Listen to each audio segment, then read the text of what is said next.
takes it to the end zone for the touchdown. You give it to Hilliard, the second-year running back, plowing ahead, and he's in for the touchdown. The Browns drive it right down the field on the opening possession. It's over. It's over. Cleveland is a city of champions once again. Welcome to 2nd and 16. It's your boy Royce the Drift Hardwick, man. Hey, this is a new show we're trying out for the first time, man. It's going to be all Cleveland sports all the time. Yo, I got my main man, WeZ, with me here, man. You know he my business partner, so every venture I go through, he going to be right there with me, man. WeZ, say what's up to the people, brother. What up? Yes, sir. You know how WeZ is, a man of few words until he gets to talking, you know, so that's, you know, he gonna speak out. All right, so... Hey, yo, welcome to the show. Hey, today we going to talk about something that's going on in Cleveland sports for a long time. I mean, it's the Cleveland curse, guys. Come on, man. Everybody knows the background about Cleveland and all the bad stuff. You know, our river caught fire, but we right in the middle of our city downtown. You know, but we ain't gonna talk about that. We ain't gonna talk about that. Not at all. Nope. Mistake about the lake. What? Nah. Don't get drowned. Don't mess around and get drowned. But anyway, but look. There's some lore about this city that, when it comes to sports, every Cleveland fan also, the Cleveland curse, guys, come on. So, like, it's through generations. So, is Cleveland really cursed? But we don't know for sure. Like, actually, just before we started, man, we ran across something that kind of threw us for shade, man. But we gonna just stick it. It was wild, wasn't it? It was kind of crazy. It was like somebody like kind of crazy. Walked up on the Pinterest bound, put a curse, and say, y'all never win another pennant. And I think we broke that because the Cavs got it. But anyway, we're going to come to y'all about some of these things we've seen through our lifetime that kind of affirm that, you know, hey, and, you know, we might be cursed a little bit on this move, you know what I'm saying? So, Scoop, Big WeZ, what you got, bro?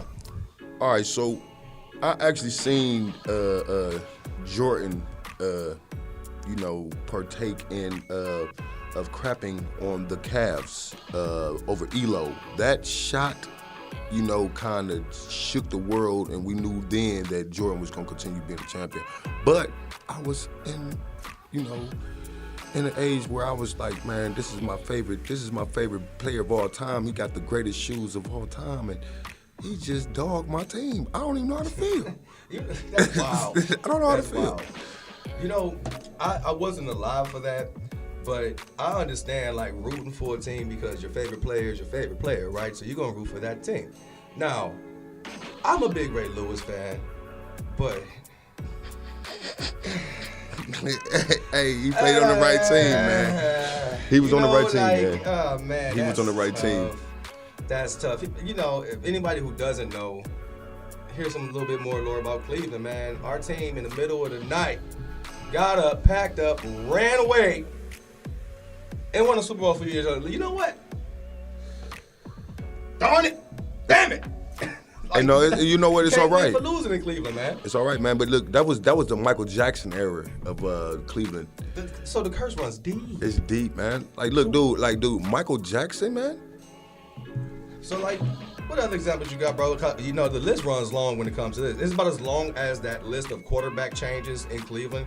If you ever come to Cleveland, there's a bar downtown. I'm going to get you guys the name of the bar a little bit later.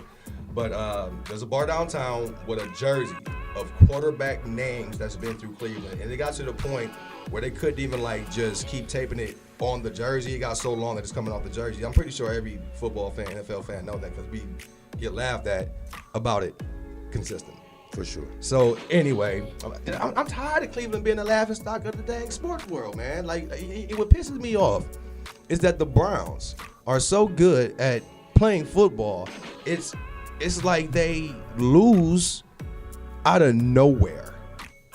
And you got to start thinking, WeZ. What's that? Man, you think something's going on in the organization, like we got a mold or something? Because I've heard a guy do the rant at the Cleveland Browns Stadium back when it was the Cleveland Browns Stadium. And my man said, do you know it's statistically harder to be this consistently bad just to accidentally slip up and be good? So is somebody shaving points, man? Is the Browns organization just getting mold? You know what I mean? I mean, it's just like you say. you definitely gotta think about that and take into consideration some fact that how can you be that garbage, man? For so long. And then The crazy part, they're not even garbage. They're one of the best teams in the league. I'm talking about this season alone, we've only been losing by like 2 points, 1 point, and some crazy outcome at the end changes the entire game.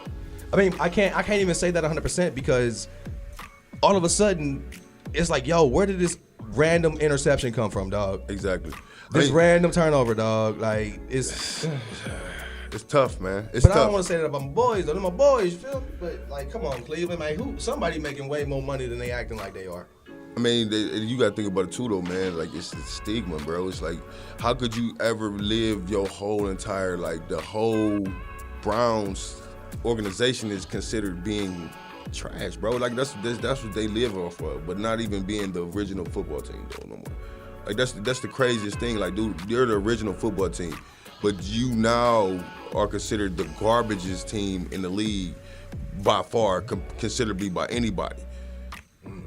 That's just ridiculous, dude, man. You know, and man, it's almost like it's systematic. Like, yeah, you gotta chop that tree off at the. I don't know, man, because you gotta figure out where that mole at, dog. Because it's like, but you gotta think that's about if there is a mole. I'm not crapping on my boys, man. I'm just saying, dog. Let me get it right.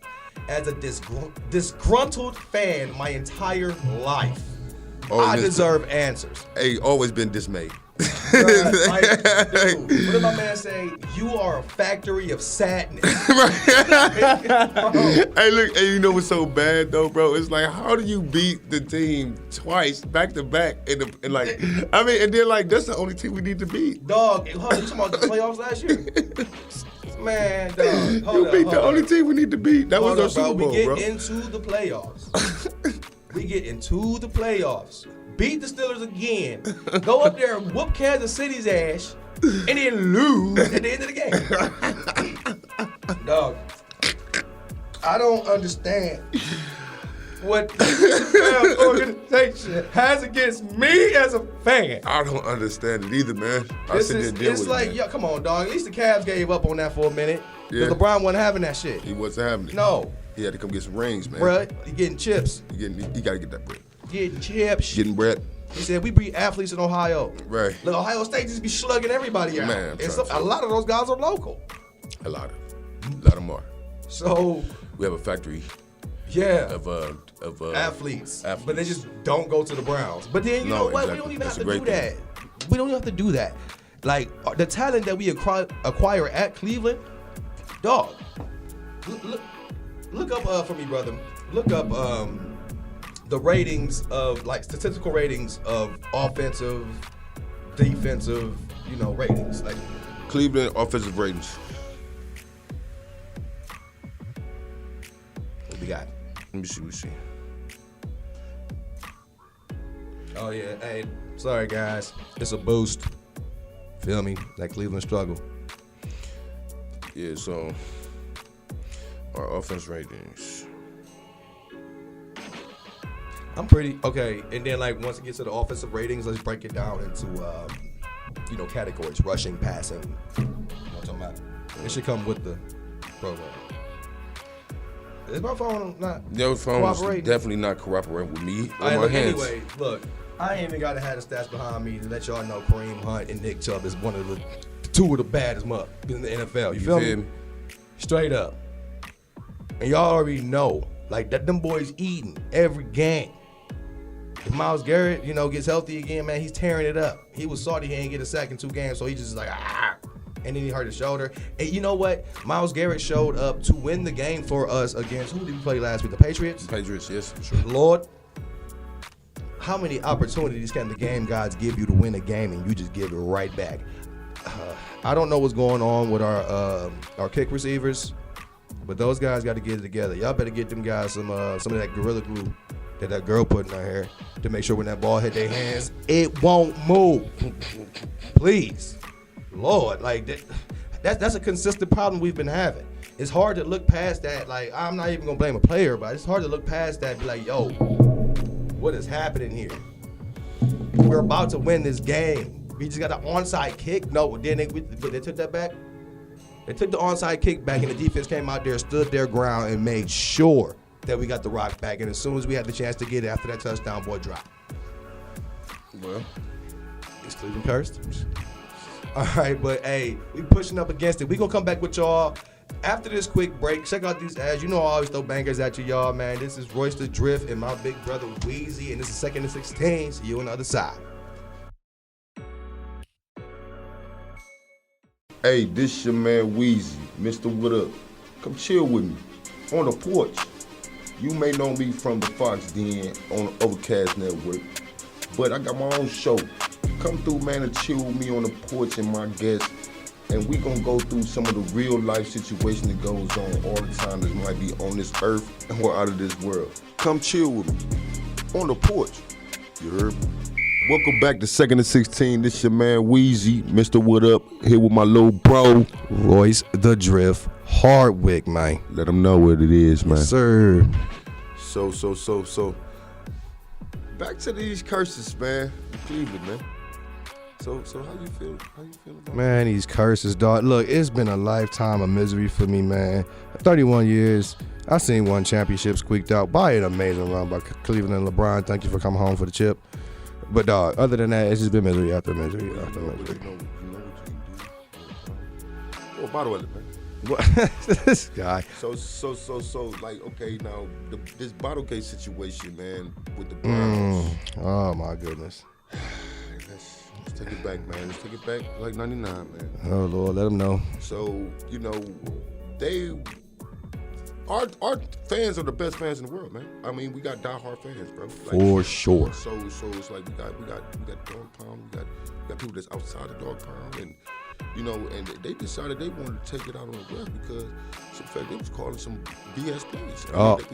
BS calls. I mean, Yo, it was tough. It was like the Browns was like in contention for the playoffs. It usually happens. These cursed moments happen when something's on the line. So, and then it was just a blatant missed call by the ref. And I think it was an issue of, did the man catch the ball, take 2 football moves before he fumbled? I think the Jacksonville Jaguars had the ball. We made a play on the receiver after he took his 2 steps, made a football move. The man knocked the ball out, and it was clear fumble. Browns recovered. We got a chance to win this game. Ref said, nope, incomplete pass. Everybody saw that was BS, and the crowd started booing, bro. This boo. Like, oh, my God. It was like you were literally in a dog pound, dog. Like, you felt it at the house, man. It felt like we were about to attack this person. Like, it was bad. It was like a Trump rally. Right. So, and then on top of that, everybody was gone, bro. They was drunk. Okay, so now here's the dynamic of how serious this call was, and why the response was raised to such a level of what it did. But now you have a bunch of Cleveland fans who, first of all, rugged, tough people. Shout out to my city, man. We some of the hardest working people on the planet. And then they're dying for a championship. They've been drinking all game hot, made a play. Elation, everybody jubilee, yeah, we finna get it. And the ref said, F you. And then not only did he just call the call wrong, it got rowdy. So like what happened was they started throwing bottles on the field. I seen one bottle fly, floop. I seen another one, floop. It was like popcorn. It was so many bottles going, and it wasn't even just beer bottles. It was like anything that wasn't nailed down to the stadium. They're throwing radios. I think somebody threw their baby. It was crazy. It was really serious. It was mayhem, total mayhem. It was crazy. But what ended up happening was one of these refs got hit across the head with I think it was a radio splitting wide open. It got nasty in the dog pound, and the ref called the game with like a minute and something left on the clock. That's the game, just like that. Disrespectful. Oh yeah, and then they ran, and then it went, like the way the rest got off the field was like, and that's all, folks. 6 days left. Crazy, dog. I remember that one personally, dog. It made me cry. Yeah, I was kind of upset about that as well. Mm-hmm. I remember that, though. Man, that's tough. That's tough. That's that Cleveland curse, dog. Man, what else you got for me, man? brother? I'm gonna tell you what. You know, that is tough. There's a 3-1 lead we had. What was it? Yeah, this was just recently. It was back when when the Guardians were the Indians. It was versus Chicago, World Series, up 3-1, getting ready to take it home for the land. For sure. I remember this specifically because I was I was actually in the Army in the field training, and my lieutenant, I was lieutenant's driver, and he had his little radio or whatever going. This man was a Chicago fan, so he was salty about the 3-1, and I'm sitting there like, oh damn, I'm gonna rub this in his face. He was a butter bar too, so I was definitely gonna get away with talking crap. But they brought it back. So that whole time I was in the field, I'm like, man, I got out here and they were 3-1. Now they're 3-2. Now they're 3-3. Now the Indians blew it. Like, is the city cursed, dog? Yes. Yes, I think it's some kind of curse on us, but I feel as though it's certain things you have to do to overcome a curse. I feel like it's like it got to be some kind of magic, mystery, juice, some juju, magic. You know, yeah, because it doesn't matter what talent we bring. Like I said earlier, like, man, the Browns right now should be an undefeated team. I truly believe. Like, even with that fiasco against the Patriots, like, there was too many opportunities to win that game for it not to work correctly. But it's point shaving. I know. I don't want to say against my boys, man, but you got to think though. There's something got to give, man. Make it make sense. You a professional football player, man. Like, dude, you went to college and you performed in these fantastic feats and just that and the third, and you getting paid all this money. Ain't no way, bro. Every year. Yeah. That's. But now you're speaking as an athlete. Now, I don't think that our athletes will ever do that to us. That's what I'm trying to say. Now, I'm trying to think, like, who the new guy? Like, who's always new? Is it always the new coach or the new quarterback? It got to be somebody. It's always somebody. That we never have a consistent team for more than 5 years. And it's a damn shame, too, because them boys be, like, and I don't think it's the team. I think it's a mole. Like, I can't blame. I wouldn't even know who the mole is. But if I had to start digging somewhere, it would have been in that quarterback or that front office somewhere. Has to be, because that's where the money ain't been. That's where the money making moves at. So you got to think, yeah, if anybody gonna be doing it, it'll be the people in charge of making stuff not happen. But now I'll be throwing money at refs too.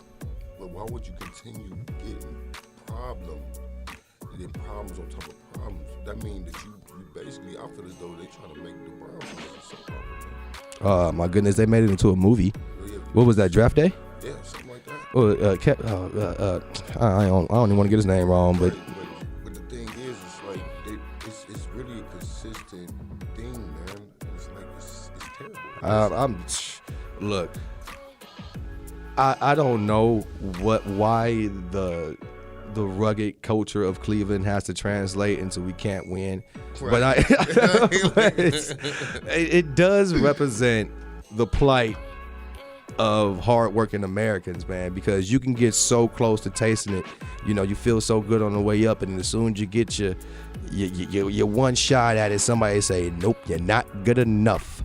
Go back into the factory. And you know what we do? We go back every year and say, man, we gonna get it next year. Maybe next year. Hey, don't we though? It takes a lot of heart and soul to be a Browns fan. I'm not lying. Like, if anybody, look, I know people in my family that grew up in Cleveland, never left the city a day in their life, and refused to root for the Browns because of the fact that they can't take the heartbreak. If you can't take the heartbreak, get out the dog pound. You're not a cardiac kid, man. If you feel as though that you don't want to have a heart attack, don't root for any Cleveland team.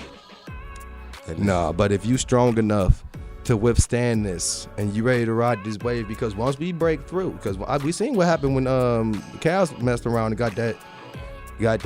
J.R. Smith lost his cert for like 6 months. Had a baby stroke. But man, look, I thought the earth was going to explode, but I was like, no, that ain't going to happen until the Browns win the Super Bowl. So, yep. Hey, thank y'all for kicking it with us here at 2nd and 16. Our first episode, the pilot that's going to light it. You feel me? Because the flame is going to rise up in here. My man WeZ came through.